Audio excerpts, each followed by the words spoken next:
Hi, good evening. Today we are starting the law of evidence. Once we file any petition in the court of law or any proceedings are before the court of law in criminal proceedings, we have to prove the same in the court.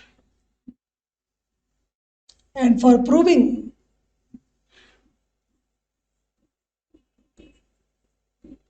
we should know the law of evidence.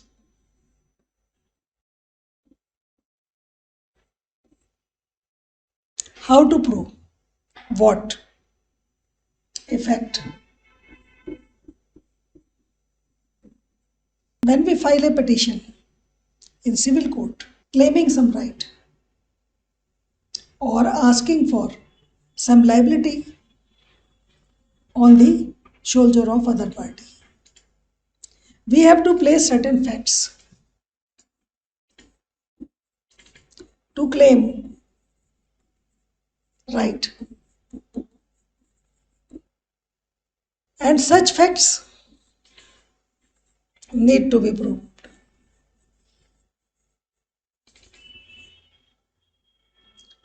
For getting the relief,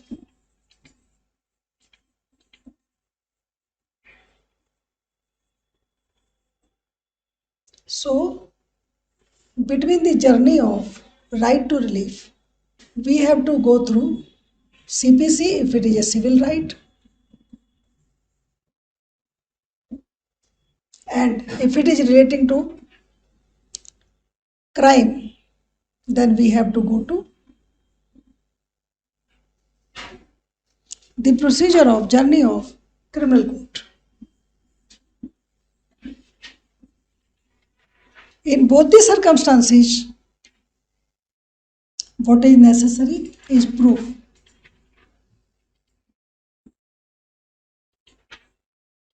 Of the facts stated.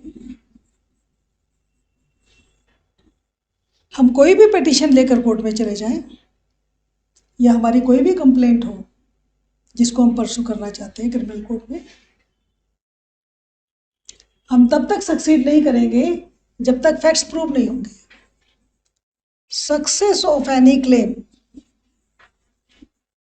और allegation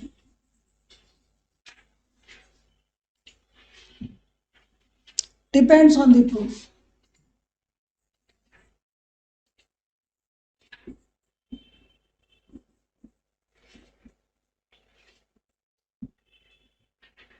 So we have to understand the scheme of evidence. What is the scheme of law of evidence? See, scheme of law of evidence. It has a chapter of interpretation,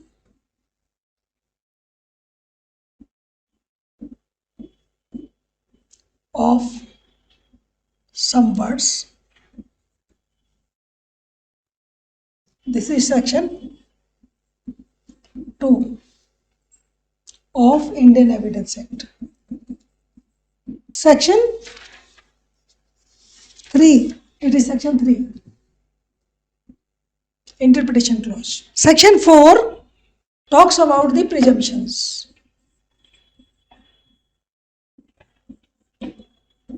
इस interpretation of clause वाले section में से हम कुछ words को निकालेंगे क्योंकि वो वर्ड्स हमारे लिए बहुत इंपॉर्टेंट है to understand the law of evidence.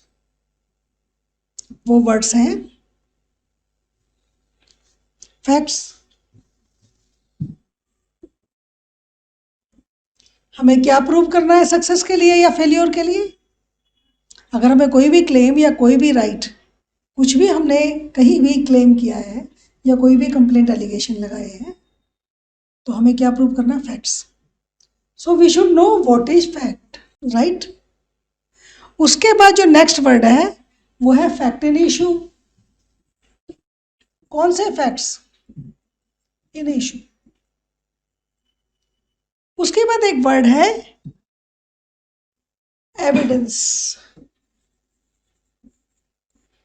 Evidence होता क्या है. हम किस चीज़ को कहेंगे कि ये सबूत है, किस चीज़ को कहेंगे. हम कोई बात कहते हैं कि मिस्टर ए ने मिस्टर बी से 3 लाख रुपए लिए और वापस नहीं किए और वो रिकवरी सूट लगा रहा है, तो हम कैसे प्रूव करेंगे कि लिए थे और वापस नहीं किए? ट्रांजैक्शन हिस्ट्री भी है और भी बहुत सारी चीजें हैं, उसको हम कहते हैं एविडेंस। तो ये वर्ड भी बहुत इंपॉर्टेंट है, evidence. What is basically evidence?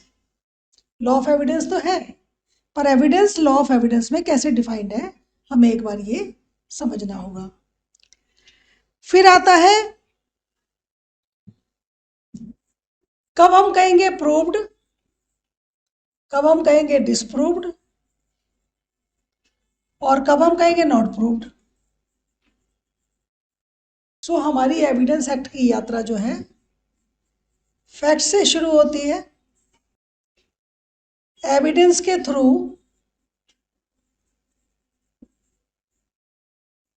Prove की जर्नी में जाके खत्म होती है। ठीक है, जब तक ये प्रूव नहीं होता तब तक फैक्ट्स है, और जब ये प्रूव हो जाता है तब हम ये मानेंगे that court is believing it. हमारे फैक्ट्स को कोर्ट ने बिलीव कर लिया, राइट। अगर डिस्प्रूव हुआ तो सीधी सी बात है, कोर्ट ने डिसबिलीव कर लिया, राइट। और अगर नॉट प्रूव्ड हुआ तो कोर्ट ने ना बिलीव किया और ना डिसबिलीव किया, बेकार फैक्ट्स है, राइट। तो ये जो यात्रा है लॉ ऑफ एविडेंस की, वो फैक्ट से शुरू होकर प्रूव्ड पर जाती है। इनकी कोई वैल्यू नहीं है जब तक कि ये यहां तक नहीं पहुंचते, राइट। एक फैक्ट को एक पार्टी ने असर्ट किया, दूसरी पार्टी ने डिनाई किया। अब जिसने असर्ट किया उसे प्रूव करना पड़ेगा वो फैक्ट, राइट। उसके लिए इस यात्रा को करने के लिए हमें जाना है इस वाली सीढ़ी से, और इसका एक प्रोसीजर है जिसे हम लॉ कहते हैं, law of evidence. Now it is clear, we have to understand the scheme. What is the scheme of Indian evidence act, right. अब फैक्ट्स में दो चीजें आ जाती हैं, रेलेवेंट फैक्ट और नॉट रेलेवेंट फैक्ट। जो फैक्ट रेलेवेंट है उन पर ही वर्क अपॉन किया जाएगा, और जो नॉट रेलेवेंट है उसको वही छोड़ दिया जाएगा। मान लीजिए हमने कोई कुकिंग करनी है, एक पर्टिकुलर चीज के साथ हमने एक प्रिपरेटरी बनाई कि हमें ये चीज बनानी है, तो उसमें जो जो रिक्वायर्ड है, जो जो जरूरी है वो हम एक साइड कर देंगे, और जो जो नहीं जरूरी है उसे एक साइड कर देंगे क्योंकि उसकी जरूरत नहीं है। तो लॉ ऑफ एविडेंस में भी सबसे पहले ये देखा जाता है कि फैक्ट्स में भी सो मैनी, बट उसमें रेलेवेंट फैक्ट कौन से हैं जो कि आगे चलेंगे इस यात्रा में हमारे साथ। ठीक है, तो यहीं पे इसकी छटनी हो जाती है। इसलिए जो हमारा नेक्स्ट चैप्टर है, chapter 2 is related to relevancy of fact.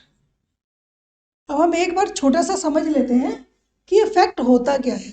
इसको बहुत ब्यूटीफुली डिफाइन किया है एविडेंस एक्ट में। हम इन्हीं के लैंग्वेज में एक बार इसको देखेंगे, फैक्ट का क्या मतलब है। एनीथिंग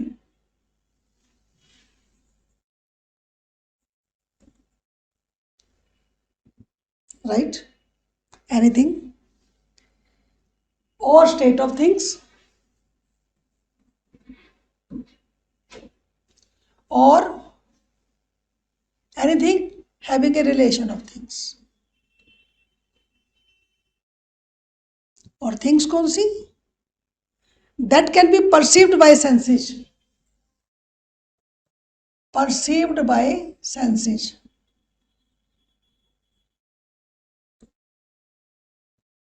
ओके, जो हम परसीव कर सकते हैं। अगर मैंने बोला कि बोतल एक वर्ड है बोतल।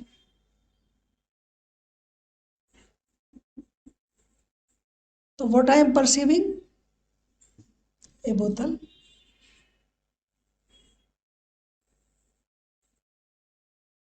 ओके, हमारी सेंसेस को, आईज को, लिप्स को, हमारे नोज को, ईयर्स को सेंस होना चाहिए। देयर इज सम नॉइज, कोई लड़ाई बाहर हो गई है, तो we are sensing the noise. मैं तुम्हें मार दूंगा, हमारे कान जो है, हमारा कान का जो सेंस है वो एकदम हियर कर रहा है कि मिस्टर ए ने मिस्टर बी को कहा कि मैं तुम्हें मार दूंगा। मिस्टर बी ने उसी नॉइज में बोला कि नाइफ को पीछे रखिए, चोट लग जाएगी।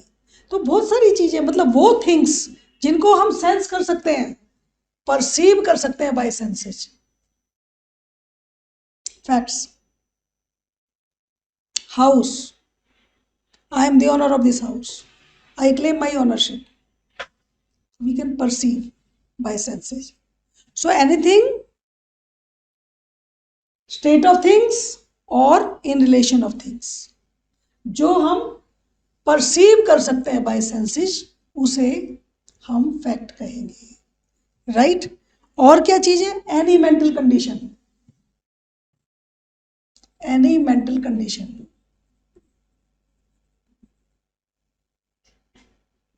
एंगर आ रहा है, गुस्से में कहा जा रहा है, तुमने मेरे साथ ऐसा किया, मैं तुम्हें छोड़ूंगा नहीं। तो एनी मेंटल थिंग। अब हम जाते हैं क्राइम पर। क्राइम की डेफिनेशन में जब हम जाते हैं कि क्राइम कब कमिट होता है, ऑफेंस कब कमिट होता है, इसके दो बेसिक इंग्रेडिएंट क्या हैं, तो हम कहेंगे एक हुआ एक्ट और एक हुआ मेंसरिया। ओके, तो एक तो हुआ एक्शन जो तुम्हें दिखाई दे रहा है, एक्ट हुआ, और एक हुआ मेंसरिया, माइंड में क्या सोच रहे हैं, mental state of mind. Okay, so जब हम फैक्ट्स की बात करते हैं, because law of evidence is a procedure law for civil proceedings as well as criminal proceedings, so it is covering everything. हमें ये फैक्ट वर्ड को जानना जरूरी होगा कि फैक्ट होता क्या है। Fact means anything that can be perceived by senses. Okay, अब हम देखेंगे नेक्स्ट वर्ड जो इंपॉर्टेंट है वो है फैक्ट्स इन इशू। सारे फैक्ट्स तो रेलेवेंट नहीं है। मान लीजिए कहीं क्राइम हुआ है, ए ने बी को हिट किया विद नाइफ, अब वहां पे 5 लोग खड़े थे, बराबर में 10 दुकानें थी, गाड़ियां भी चल रही थी, इन सब चीजों का कोई जरूरत नहीं है। जो जरूरत है वो है इन इशू, यानी matter in controversy, matter in controversy जो हमारे को डिसाइड करनी है। तो मैटर इन इशू, जिस मैटर पर प्रोसीडिंग्स पेंडिंग है, नॉट ऑल। तो मैटर इन इशू ये फैक्ट्स इन इशू है। हम उन फैक्ट्स को सर्कल कर देंगे जो इन इशू है, राइट? तो हमें फैक्ट्स इन इशू भी एविडेंस एक्ट में डिफाइन कर रखा है। और फैक्ट्स इन इशू क्या है? Means and includes any fact from which either by itself और in connection with other facts the existence and non-existence of any right, liability or disability is। so facts in issue वो होगा जो relating to any proceedings जहां किसी right, liability या disability को decide करना है। ओके, हमने राइट क्लेम किया, that this house is mine, I am the owner of this house. B has possessed it illegally. I need the possession of it because I am the owner of. So जो right है और liability है वो जिन fact से related है, house, माई ownership rights, ownership documents, ये सारी चीज़ें, that would be fact in issue, not all things. What is my relation with him, how he has taken into possession, बहुत सारी चीज़ें हैं। तो फैक्ट इन इशू देखेंगे जिस पर हमें डिसाइड करना है। तीसरा है एविडेंस। एविडेंस वर्ड को भी, क्योंकि हमारी यात्रा फैक्ट से प्रूफ तक एविडेंस के थ्रू जाएगी, तो एविडेंस क्या है उसको भी डिसाइड कर रखा है इंटरप्रिटेशन क्लॉज में। एविडेंस दो तरह का होता है, एक होता है ओरल एविडेंस और एक होगा डॉक्यूमेंट्री एविडेंस। ओके, अब ओरल एविडेंस क्या है, ये एविडेंस एक्ट में क्लियरली बता रखा है, वो है ऑल स्टेटमेंट्स। ओरल एविडेंस क्या है, ऑल स्टेटमेंट्स। ओरल एविडेंस पता है ना, ओकुलर एविडेंस जो कि गवाह देते हैं। अब वो है क्या, स्टेटमेंट्स। स्टेटमेंट्स भी कौन सी, which court permits, court permits, number 1, जिसको कोर्ट ने परमिट कर दिया। Number 3, requires to be given by witnesses.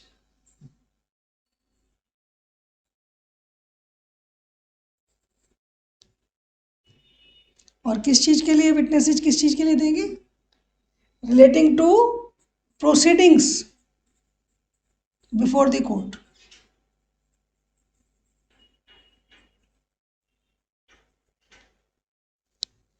जब कोई सिविल ट्रायल होता है, हमने अभी सिविल ट्रायल के अपने सारे जर्नी में लेक्चर में बताया था कि जब फैक्ट्स डिस्प्यूटेड हो जाते हैं, जो फैक्ट्स डिस्प्यूटेड हो जाते हैं, एडमिटेड फैक्ट्स पर तो जजमेंट हो जाती है। जब एडमिटेड फैक्ट है तो इस पर जजमेंट हो जाएगी, जजमेंट ऑन एडमिशन।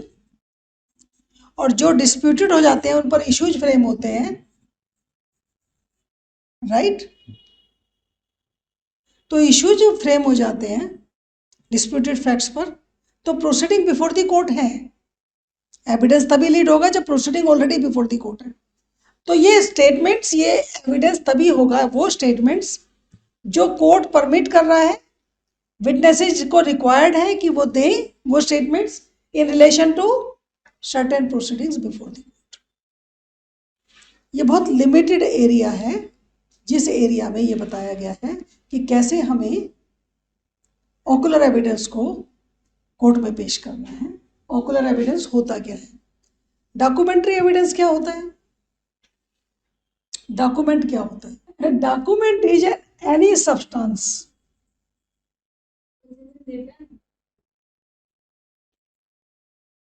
कोई भी सब्सटेंस एक्सप्रेस्ड और ascribed, described on any substance, किसी भी सब्सटेंस पर, कागज हो, चाहे वो इलेक्ट्रॉनिक मीडिया हो, चाहे वो पेड़ के पत्ते हो, कपड़ा हो, जरूरी थोड़ा ना है, इट इज एक्सप्रेस्ड और डिस्क्राइब्ड। अब हम इसको देखो पढ़ते हैं। एविडेंस एक्ट में डॉक्यूमेंट को भी डिफाइन कर रखा है, इसलिए ये ध्यान देना जरूरी है कि डॉक्यूमेंट में क्या कहेगा, तभी हम कहेंगे डॉक्यूमेंट भी एविडेंस क्या है। Document means any matter expressed और described upon any substance. Document मतलब एनी सब्सटेंस, कोई भी सब्सटेंस। सब्सटेंस समझते हैं, डेस्क के ऊपर लिखा हुआ है तो ये सब्सटेंस है, कुछ भी लिख दोगे आप। आपने अगर एविडेंस देना है कोर्ट में तो आप बोलोगे कि आप जाइए, वहाँ क्लास में दीवारों पर कुछ लिखा हुआ है, जिससे पता चलेगा, वो that is also document. You have to prove it through photos और they can send local commissioner also. अगर कोई चीज़ उठा के नहीं ले जाई जा सकती, नहीं पिक्चराइज की जा सकती, नहीं डॉक्यूमेंट्री एविडेंस को वहाँ पेश किया जा सकता, तो that would be proved through commission, right. Any substance जिस पर कुछ भी एक्सप्रेस्ड है या डिस्क्राइब्ड है, एनी सब्सटेंस, चाहे वो दीवार हो, कागज हो, पेड़ का पत्ता हो। पहले किस चीज पर लिखा जाता था? पत्तों पर, रेत पर, दीवारों पर लिपि लिखी हुई है। जब राम सेतु का देखा गया था कि राम सेतु बनने की एज क्या थी, किसने बनाया, तो जो वहाँ दीवारों पर लिपि लिखी हुई थी उसको देखा गया था, उसको पढ़ा गया था, वो भी एविडेंस था। ऑकुलर एविडेंस तो नहीं था, वो डॉक्यूमेंट्री एविडेंस था। ऑकुलर एविडेंस तो एनी स्टेटमेंट जो कोर्ट परमिट करे या विटनेसेस से रिक्वायर किया जाए to be produced orally, right? So document is any substance, any matter expressed or described on any substance. It includes electronic media also. आपको मुझे कोई मैसेज भेजना है, आप अपना फोन उठाओगे, मैसेज डालोगे, फॉरवर्ड कर दोगे, that is a proper communication. And जब उसे डॉक्यूमेंट की तरह पेश करना है तो आप उसका प्रिंट निकालोगे और पेश कर दोगे, इजंट इट? तो अब कागज की बात नहीं है, पेपरलेस सोसाइटी, इलेक्ट्रॉनिक एज, फिर भी डॉक्यूमेंट है। डॉक्यूमेंट को कागज से कंफ्यूज मत करो, डॉक्यूमेंट मतलब कागज, पेपर, ये ऐसा नहीं है। सो डॉक्यूमेंट को डिफाइन कर रखा है एविडेंस एक्ट में clearly. Document means any matter expressed और described upon any substance by means of letters, figures, marks, or by more than one of those means intended to be used or which may be used for the purpose of recording that matter. Evidence में documentary evidence कर रखा है, all documents including electronic records. Documentary evidence में document तो है ही, plus electronic records. All documents including electronic records produced for the inspection of the court, जो court के सामने लाया गया है, एग्जिबिट किया गया है। ओके, अब जब हम ये समझ गए कि एविडेंस क्या है, फैक्ट्स क्या है, प्रूफ कैसे होता है, तब हम आगे जाएंगे बर्डन ऑफ प्रूफ क्या होता है और एग्जामिनेशन ऑफ विटनेसेस कैसे होते हैं, right? Burden of proof.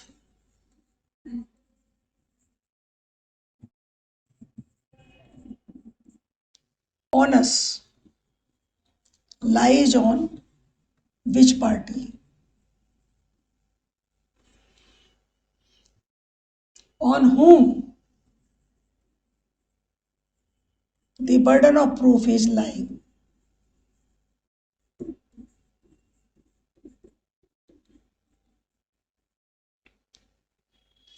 Okay, हमने आपको जब सिविल ट्रायल की बात करी थी तो हमने कहा था कि इश्यूज फ्रेम हो जाते हैं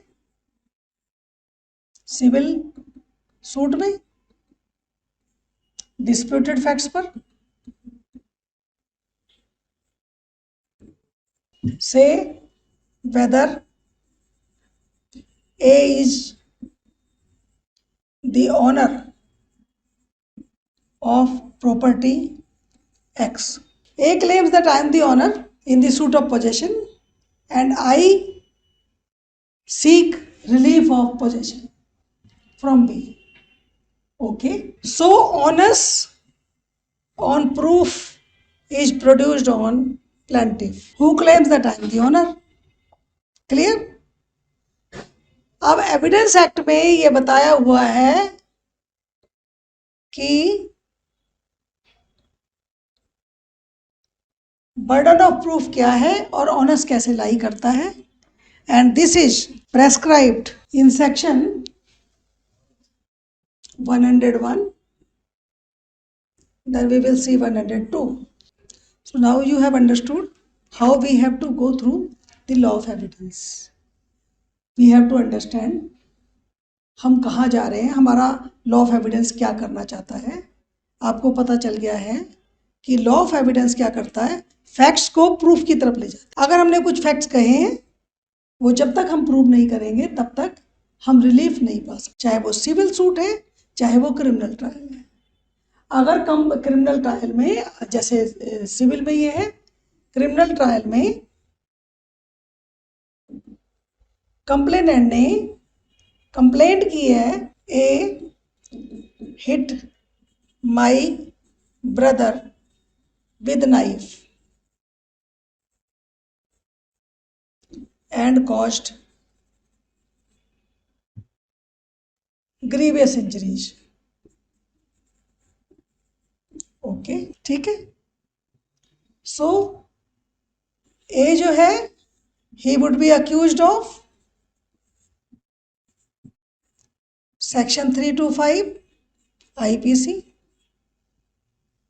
क्लियर, एम आई राइट? अब एक तरफ ये इशू है जो सिविल कोर्ट में है, ऑनस प्रूव हो गया, ऑनस प्लेस कर दिया प्लेंटिफ पर, और कंप्लेंट है जिसमें ऑनस है स्टेट पर, प्रोसिक्यूशन पर। ठीक है, ऑनस ऑन द प्रोसिक्यूशन। ठीक है, बिकॉज क्रिमिनल केस में आपकी कंप्लेंट पर it would be state versus a accused. ठीक है, और स्टेट इज टू प्रूव। अब हम देखेंगे कि 101 क्या कहता है। 101 कहता है कि ऑनस यानी कि बर्डन ऑफ प्रूफ किस पर होगा? Who asserts. जो कहता है इसमें ए कहता है कि मैं प्रॉपर्टी का मालिक हूं और मुझे पोजेशन चाहिए अपनी प्रॉपर्टी का। सो हु असर्ट्स, जो असर्ट करेगा वो ही प्रूव करेगा। तो onus of proof, burden of proof will lie on A who asserts. अब यहां कंप्लेंट केस में प्रोसिक्यूशन एलिगेशन लगा रहा है कंप्लेनेंट के बिहाफ पर कि accused hit B's brother with knife and caused injuries। ये एलिगेशन किधर से आया? स्टेट की तरफ से। और स्टेट को कौन रिप्रेजेंट करता है? Prosecutor, prosecution. तो ऑनस किस पर है? प्रोसिक्यूशन पर, ऑन प्रोसिक्यूशन। क्लियर? हम क्या कहते हैं जजमेंट लिखते हुए? Prosecution has failed to prove its case beyond reasonable doubt. सुनते हो ना जजमेंट में? Therefore the accused is acquitted. और कहते हैं prosecution is successful in proving its case against the accused beyond reasonable doubt. तो accused is convicted. So civil हो या क्रिमिनल हो, सबसे पहले देखा जाएगा कि ऑनस किस पर है। Right? 101 evidence act talks about burden of proof and it speaks, prescribes whoever desires any court to give judgment on to any legal right or liability dependent on the existence of facts which he asserts must prove such facts that such facts exist। जो assert करता है उसे क्या prove करना है? कि ऐसे facts exist करते हैं। इसका कौन सा फैक्ट था? कि ए ऑनर है उस प्रॉपर्टी एक्स का। This is the fact. मैंने फैक्ट की डेफिनेशन क्या बताई थी? Anything that can be perceived by senses. Ownership can be perceived and property can be perceived. उनका relation, anything, state of things और relation with the things. Right? तो देखिए ये भी फैक्ट है कि ए ओनर था, कि क्लेम कर रहा है। ये भी फैक्ट है कि किस चीज का ओनर, इसका रिलेशन प्रॉपर्टी से है, प्रॉपर्टी से। राइट? तब वो क्लेम करता है कि मुझे पोजेशन चाहिए, तो that is also statement of things. Clear? तो जब तक हम फैक्ट वर्ड को नहीं समझेंगे, एविडेंस वर्ड को नहीं समझेंगे, प्रूव्ड और नॉट प्रूव्ड क्या होता है वो नहीं समझेंगे, हम लॉ ऑफ एविडेंस के किसी प्रोविजन को नहीं समझ सकते। क्लियर? अब सवाल इस बात का है कि अगर ऑनर्स जिस पर डल गया, बर्डन ऑफ प्रूफ उसे क्या कहते हैं? सेक्शन 102 कहता है ऑन होम ये 101 हुआ सेक्शन और ये हुआ 102. On home the burden of proof lying, ये तो पता चल गया, उस पर ही होगा जो कहेगा, जो बोलेगा सो कुंडा खोलेगा, यही कहावत है. जिसने कहा है उसे प्रूव करना पड़ेगा, राइट. तो देखिए अब ये 102 में क्या कहता है कि बर्डन लाइज का क्या मतलब है. बर्डन लाइज का मतलब ये है कि जिस पर बर्डन है, इस पर बर्डन था प्लेंटिफ पर, अगर ये बर्डन को डिस्चार्ज नहीं करता है प्रूव करने की तो ये फेल हो जाएगा. Plaintiff will fail in its claim if does not discharge this burden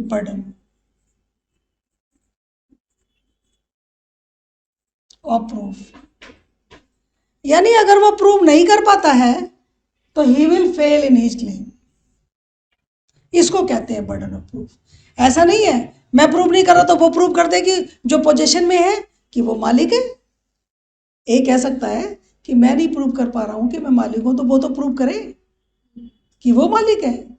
वो कैसे बैठा है, ऐसी बात नहीं है. जो असर्ट करता है उसे प्रूव करना. This is law of evidence. ये लॉ ऑफ एविडेंस इस बात को क्लियर करता है कि कैसे प्रूफ दिया जाता है. ठीक है. ये नहीं कह सकते हैं कि ए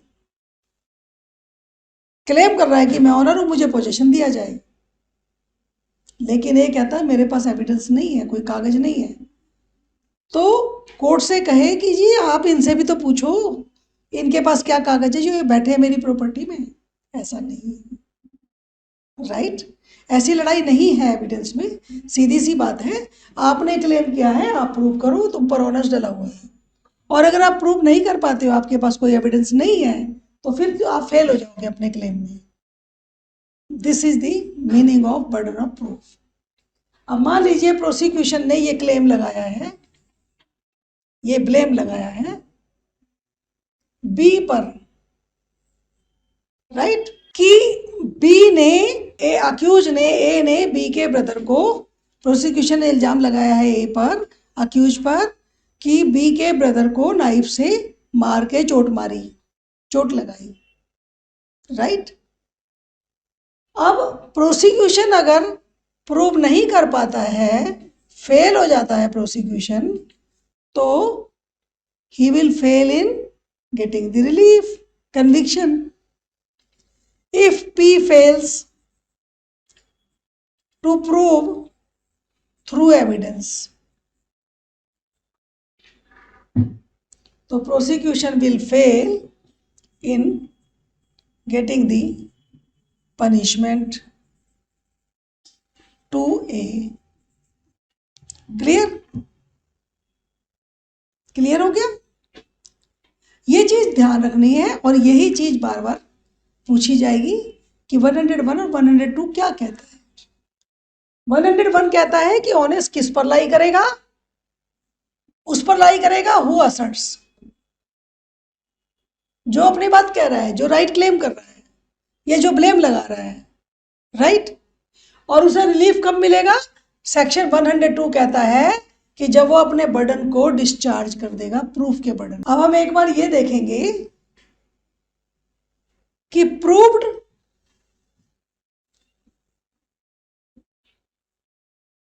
डिसप्रूव्ड और नॉट प्रूव्ड, इनमें क्या फर्क है. उसके बाद हम देखेंगे मे प्रिज्यूम, शैल प्रिज्यूम और कंक्लूसिव प्रूफ, इसमें क्या फर्क है, right. This is relating to proving is a process, ये तो समझते हैं आप. और this is relating to presumptions.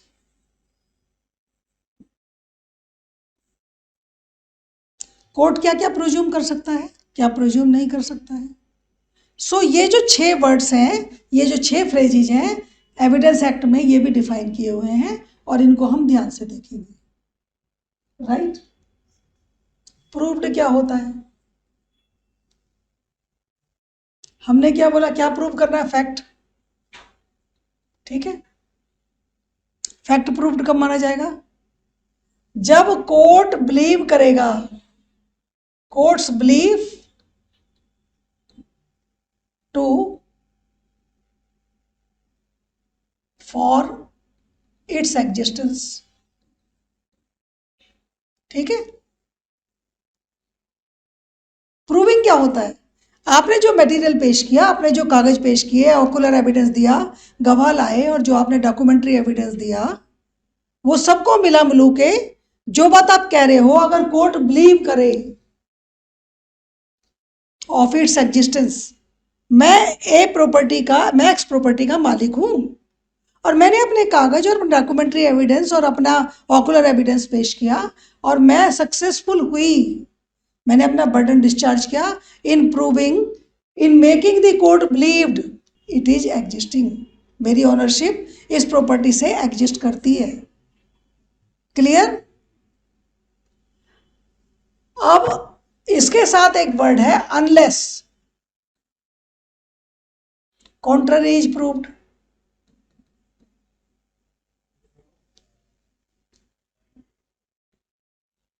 Court proved मान लेगी। ठीक, अगर कोई कॉन्ट्ररी प्रूव नहीं हो रहा, अगर किसी ने आके ये प्रूव कर दिया कि जी ये तो मालिक है लेकिन बी भी मालिक है, ये ज्वाइंट ओनर है, ठीक, तो अनलेस कॉन्ट्ररी इज प्रूव्ड, अगर कोर्ट का बिलीफ एग्जिस्टेंस पर, एग्जिस्टेंस ऑफ दैट फैक्ट्स पर आ जाता है तो इट इज प्रूव्ड। अब डिसप्रूव्ड क्या है?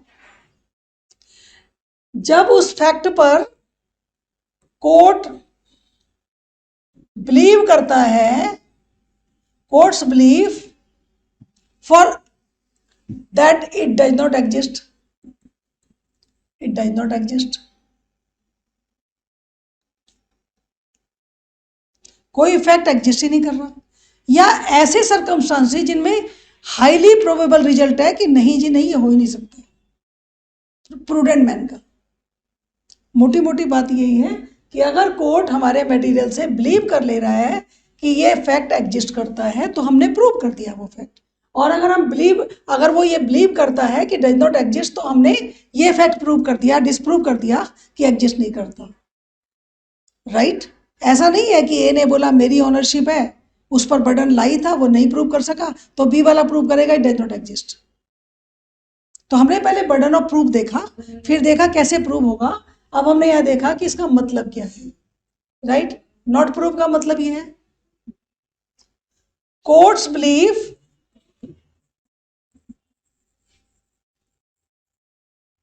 That it neither exists nor neither proved nor disproved। Not proved क्या कहेंगे? ना तो प्रूव हुआ ना डिस्प्रूव हुआ, तो नॉट प्रूव्ड हो गया, it is of no consequence, side करो, बेकार की बात है। ठीक है, अब मे प्रोज्यूम और शैल प्रोज्यूम और कंक्लूसिव प्रूफ में क्या फर्क है? कुछ ऐसे प्रोविजंस हैं जहां ये लिखा हुआ है कि अगर ऐसा ऐसा होगा तो कोर्ट मे प्रिज्यूम, जैसे कि harassment of dowry by husband to his wife, अगर प्रिजम्पशन उसके फेवर में है कि अगर 7 साल के अंदर अंदर कंप्लेंट होती है डॉरी से रिलेटेड तो मे प्रिज्यूम, कोर्ट मे प्रिज्यूम कि हाँ भाई ये हुआ है। राइट? तो मे प्रिज्यूम का मतलब है कि court may presume it proved, may presume it proved unless disproved. ठीक है, और may ask for proof. Court presume कर सकता है कि प्रूव्ड है, या कोर्ट कह सकता है कि ठीक है भाई अपना प्रूफ दे दो। अगर प्रिजम्पशन पड़ी हुई है किसी प्रोविजन में किसी के फेवर में, तो कोर्ट या तो इसे प्रिजम्पशन मान सकता है कि प्रूव्ड है, या उसे कहेगा कि अगर किसी दूसरे ने डिस्प्रूव कर दिया तो डिस्प्रूव मान सकता है, या वो कह सकता है कि मुझे प्रूफ ला के दो। ठीक, तो ये जो पोजीशन है मे प्रिज्यूम की वो ऐसी है। अब शैल प्रिज्यूम की पोजीशन क्या है? शैल प्रिज्यूम की पोजीशन ये है कि इसे अज्यूम करेगा it as proved unless contrary proved is proved. ठीक है, प्रूव्ड मान लेगा जब तक कॉन्ट्ररी प्रूव ना हो, प्रूफ नहीं मांगेगा। वो प्रूफ नहीं मांगेगा कि अपनी बात को प्रूव करने के लिए प्रूफ लाओ। क्लियर? कंक्लूसिव प्रूफ की क्या पोजीशन है? Court shell presume, court shell believe it proved and will not ask to prove or disprove।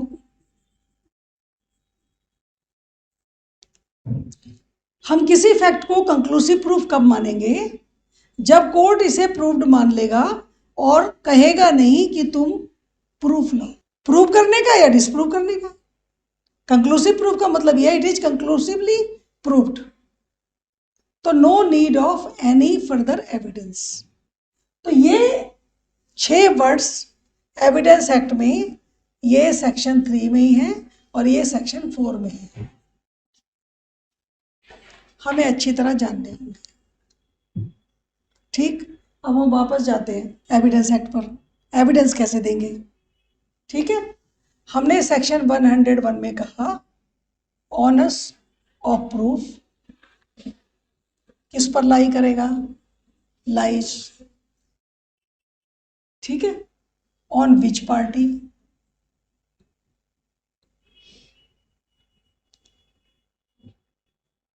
तो हमने यहां पर बोला द पार्टी हु असर्ट्स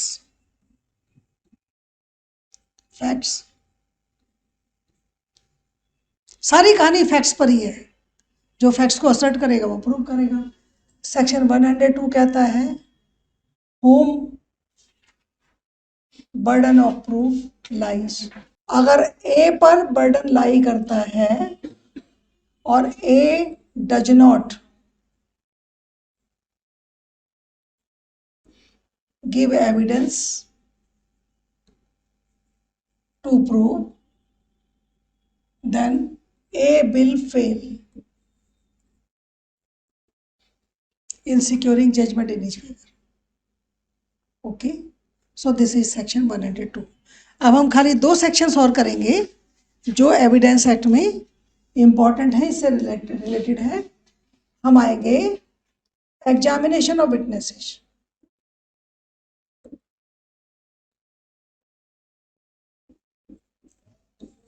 यानी ऑकुलर एविडेंस।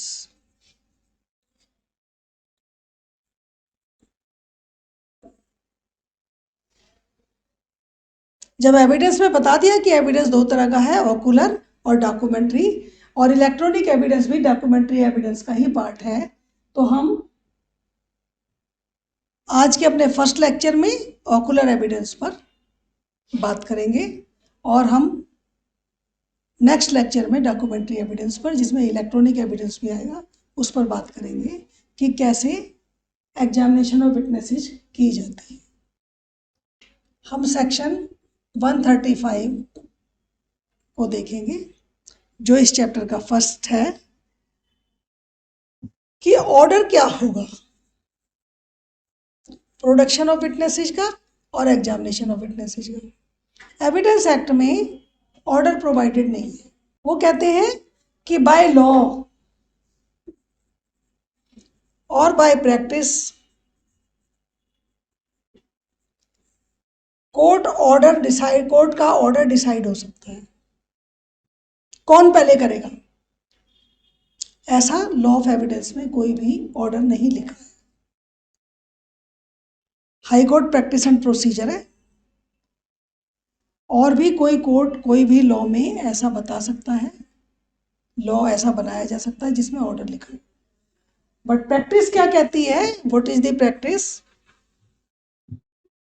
कि सबसे पहले जो पार्टी क्लेम करती है वो अपने विटनेसेस को एग्जामिन करती है। पार्टी हु असर्ट्स,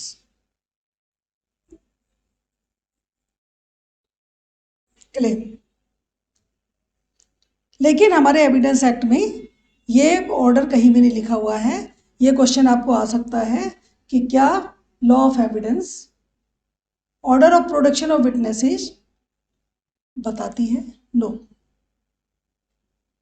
रादर ये सेक्शन कहता है कि ये कंसर्न लॉ है या कंसर्न प्रैक्टिस है, वो इस ऑर्डर को बता सकती है। पर कस्टमरी प्रैक्टिस जो आज तक कोर्ट में रही है वो ये है कि जो क्लेम लाता है पहले वही शुरू करता है। अगर कोर्ट चाहे तो दूसरी पार्टी को भी कह सकती है कि पहले आप प्रूव करो, राइट। मान लीजिए कुछ इश्यूज प्लेंटिफ पर है, कुछ इश्यूज डिफेंडेंट पर है, तो कोर्ट में से पहले डिफेंडेंट को कि आप अपना एविडेंस ले आओ। तो ऐसा कोई प्रोहिबिशन नहीं है लॉ ऑफ एविडेंस में कि पहले प्लेंटिफ ही लाएगा या पहले डिफेंडेंट लाएगा। जनरली दिस इज अडॉप्टेड कि प्लेंटिफ्स एविडेंस पहले आता है, उसके एविडेंस के क्लोज होने के बाद डिफेंडेंट एविडेंस आता है। I am talking about civil trial. फिर उसका जब क्लोज हो जाता है तब उसके बाद ये अगर काउंटर में कोई लाना चाहता है अपना एविडेंस इन काउंटर तो वो लाएगा, अगर नहीं लाना है तो नहीं लाएगा, और उसके बाद हियरिंग होने के बाद जजमेंट रिजर्व हो जाएगी। I am talking about civil trial.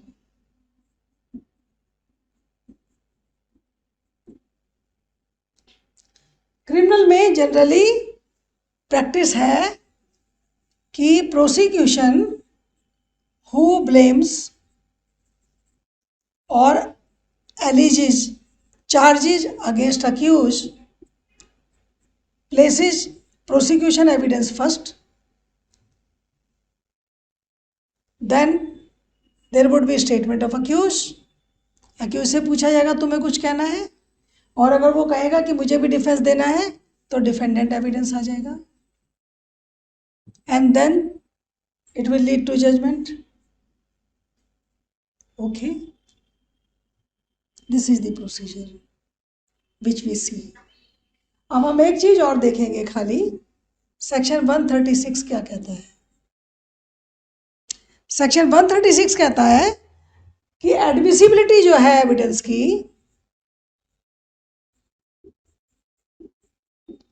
वो कोर्ट डिसाइड करेगा।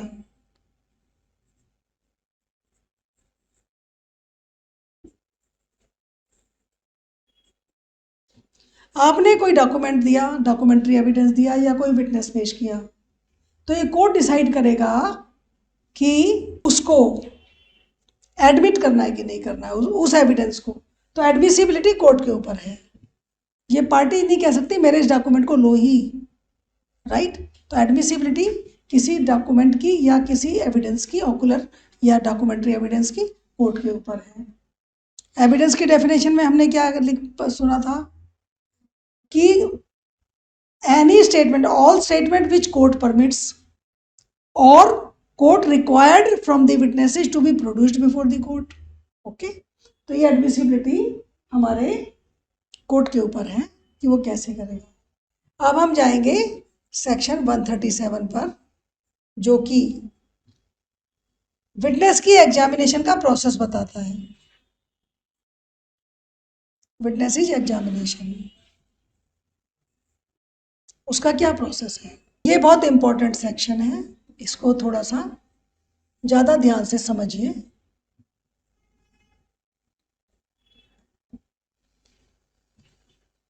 Because it talks about the actual procedure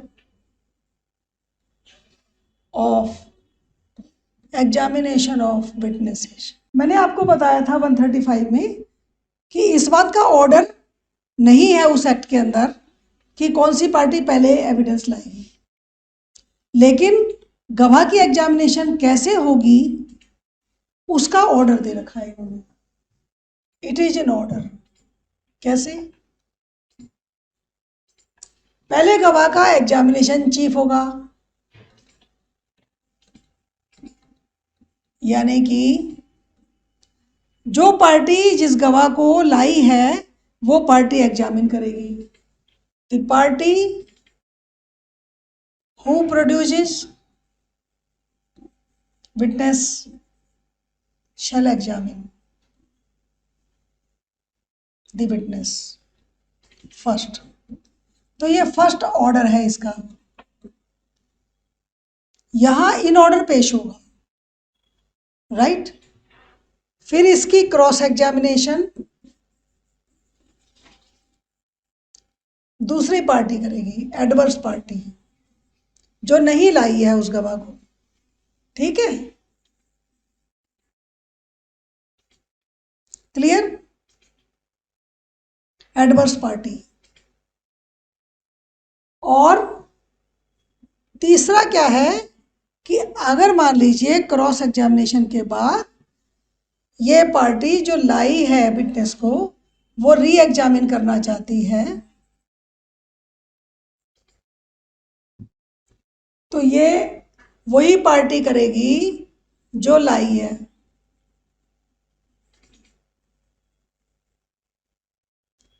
और ये सिर्फ उन मुद्दों पर करेगी जो मुद्दे क्रॉस एग्जामिनेशन में उठे हैं।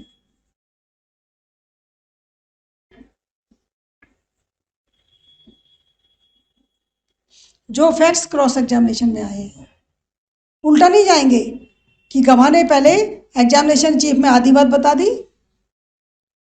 मैं शिमला गई थी, शिमला में ऐसे ऐसे हुआ फलाने होटल में, उसके बाद घर आ गए, फिर री एग्जामिनेशन में कह रहे हैं कि अरे मैं तो भूल गया था शिमला वाला, इसके आगे तो हम मनाली भी गए थे। ऐसा नहीं है, राइट। तो जो क्रॉस एग्जामिनेशन में पूछा जाएगा उसी से रिलेटेड री एग्जामिनेशन होगा, और ये वही पार्टी करेगी जो पार्टी ने पेश किया है गवाह को। अब इसमें एक सवाल उठता है कि री एग्जामिनेशन में न्यू फैक्ट्स लाए जा सकते हैं या नहीं। जैसे मैंने आपको बताया कि शिमला की कहानी बता दी और फिर बाद में मनाली की कहानी शुरू कर दी गवाह ने। No, it is not possible. ये न्यू फैक्ट्स कोर्ट की परमिशन से ही आएंगे, और कोर्ट ये ख्याल करेगी कि इसे परमिट करना है कि नहीं करना है। अब देखिए, डायरेक्शन फॉर री एग्जामिनेशन कब हो सकती है? The re-examination shall be directed to the explanation of matters referred to in cross examination, और if new matter is but the permission of the court introduced in re-examination, the adverse party may further cross-examine upon the matter, right? अगर कोई new facts court ने permit किए और उसे लगा कि relevant fact है तो क्रॉस एग्जामिनेशन का राइट भी मिलेगा टू द एडवर्स पार्टी।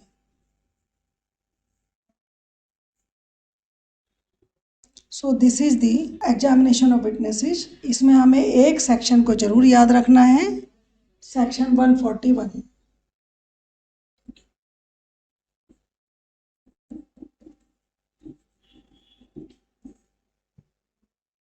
ये क्या कहता है कि चीफ इन एग्जामिनेशन में आप लीडिंग क्वेश्चन नहीं पूछ सकते। No leading questions in chief in examination.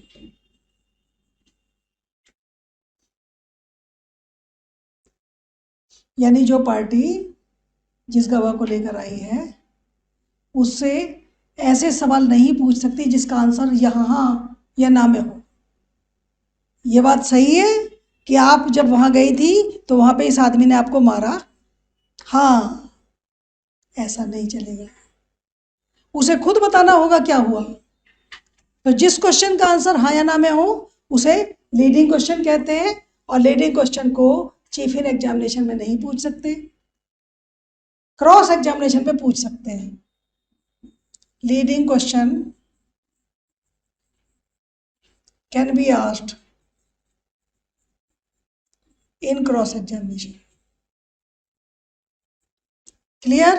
तो अगर मान लीजिए प्रोसिक्यूशन ने गवाह पेश किया है और वो उससे क्रॉस एग्जाम लीडिंग क्वेश्चन पूछना चाहते हैं, तो उन्हें कोर्ट से परमिशन लेना होगा for cross examine the witness, कि मैं अपने ही गवाह को क्रॉस एग्जामिन करना चाहता हूँ, तब वो लीडिंग क्वेश्चन पूछ सकते हैं। Okay, so this is all for examination of witnesses. बाकी डिटेल्स हम अगले लेक्चर में करेंगे। Any questions please? कोई कंफ्यूजन? सो जो मैंने वर्ड्स आपको बोले हैं उन वर्ड्स को बहुत ध्यान से पढ़िए। राइट, एविडेंस एक्ट के इंटरप्रिटेशन क्लॉज से सेक्शन 3 और सेक्शन 4 के जो वर्ड्स दिए हुए हैं उनको बहुत ध्यान से पढ़िए, समझिए, क्योंकि उन पर बहुत सारे क्वेश्चंस बनते हैं और वो हमें वैसे भी लॉ ऑफ एविडेंस को पढ़ने में आसानी। इसके बाद आप ये जरूर देखिए कि फैक्ट्स इन इशू क्या है, तो उससे आपको रेलेवेंसी ऑफ फैक्ट समझ में आ जाएगी। हम इधर उधर की बात नहीं कर सकते, रेलेवेंट फैक्ट ही लेंगे। उसके बाद हम ये देखेंगे कि कौन सा एविडेंस किस पर भारी है, उसके लिए भी प्रोविजन है। अगर किसी फैक्ट को प्रूव करने के लिए डॉक्यूमेंट अवेलेबल है तो उसके लिए ऑकुलर एविडेंस लाने की जरूरत नहीं है। जैसे कि मान लीजिए ये प्रूव करना है कि मैं सक्सीड कर रहा हूँ अपने पापा की प्रॉपर्टी में, और पापा की विल ऑलरेडी अवेलेबल है और विल जेन्युइनली प्रूव हो गई है, तो ये फैक्ट्स प्रूव करने की जरूरत नहीं कि पापा ने प्रॉपर्टी मुझे दी थी। राइट, तो इस तरह से बहुत सारे प्रोविजंस हैं जो ये बताएंगे कि documentary evidence is having priority over the ocular. तो ये चीज़ें आप देख लीजिए।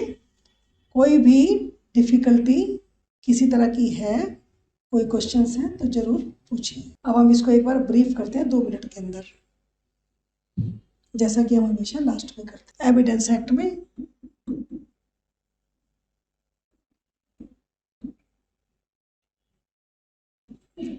क्या स्कीम है? इंटरप्रिटेशन है कुछ वर्ड्स की, जिनमें से facts, in issue, right, proved, disproved और नॉट प्रूव्ड, एविडेंस, डॉक्यूमेंट, ये सब चीज़ें हमें जाननी जरूरी है। ये सेक्शन 3 का पार्ट है। सेक्शन 4 में जो अजम्पशंस हैं उनको हम देखेंगे कि अजम्पशंस का क्या इफेक्ट है प्रूफ पर। राइट, उसमें हम मे अज्यूम, शैल अज्यूम और कंक्लूसिव प्रूफ, इसको ध्यान से देखेंगे। Second chapter relevancy of facts की बात करता है, कौन से फैक्ट रेलिवेंट है और कौन से फैक्ट नहीं है। हमें फैक्ट को प्रूफ तक ले जाने के लिए एविडेंस लाना पड़ता है कोर्ट के अंदर। एविडेंस में ऑकुलर एविडेंस हो सकता है और डॉक्यूमेंट्री एविडेंस हो सकता है। ऑकुलर एविडेंस को पेश करने के लिए हम देखेंगे कि बर्डन ऑफ प्रूफ किस पार्टी पर लाई करता है और वो बर्डन ऑफ प्रूफ कौन डिस्चार्ज करेगा, home burden of proof lies, और अगर वो नहीं करेगा तो वो पार्टी फेल हो जाएगी in succeeding with the judgment in his favour. Right, फिर हमने आपको बताया कि एग्जामिनेशन जो है, एग्जामिनेशन ऑफ विटनेसेस करने के लिए क्या ऑर्डर है और चीफ, क्रॉस और री एग्जामिनेशन कैसे और कौन सी पार्टी किस तरीके से करेगी। और क्या क्वेश्चंस हम चीफ इन एग्जामिनेशन में नहीं पूछ सकते। सो this is all for today. Good night.